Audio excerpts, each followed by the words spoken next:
Firuze got into the harem thanks to Hurrem Sultan, who, by her own misfortune, saved this girl and to other unfortunates. She rescued them from slavery and took them to the harem. Firuze turned out to be very clever. She could dance well, play musical instruments and, most importantly, she was good with herbs and could heal with the help of incantations.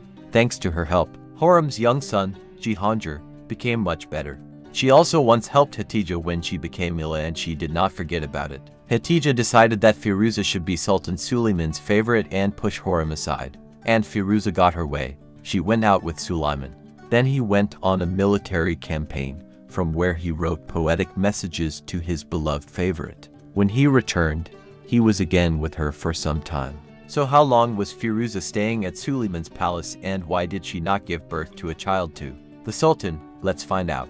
I usually count based on historical dates, which the series did try to stick to.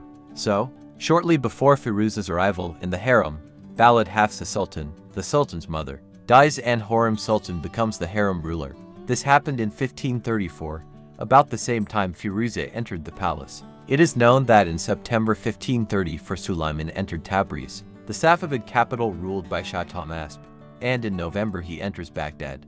It turns out that before Suleiman's campaign, Firuze had been a favorite for no more than 4 months. In 1535, judging by historical events, Sultan Suleiman returned. He was gone for no more than 1 year, but Merimah has already turned from a Jiwa into a real young girl.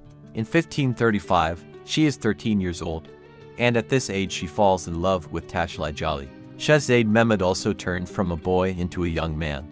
But if you still follow the logic of the film, Firuze stayed in the harem for a total of 3 years, because it was not for 1 year that Merimah turned from a girl into a real young lady. During this time, Nigar already managed to carry and give birth to a daughter, Esminir.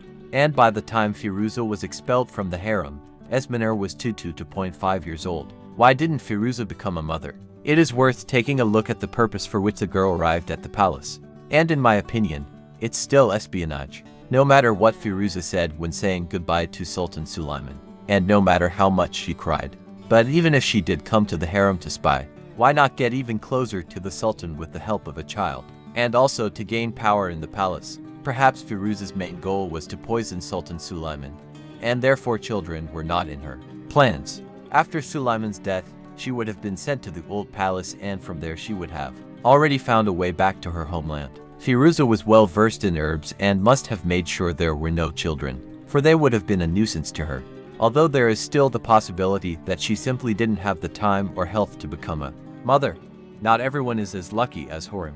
And what do you think? Maybe Firuze ended up in the harem, really, by accident, as she claimed. And it was not she who poisoned the Sultan. But then why did she introduce herself as Firuze and call herself the niece of Shah Tahmasp, when her name is Humaira?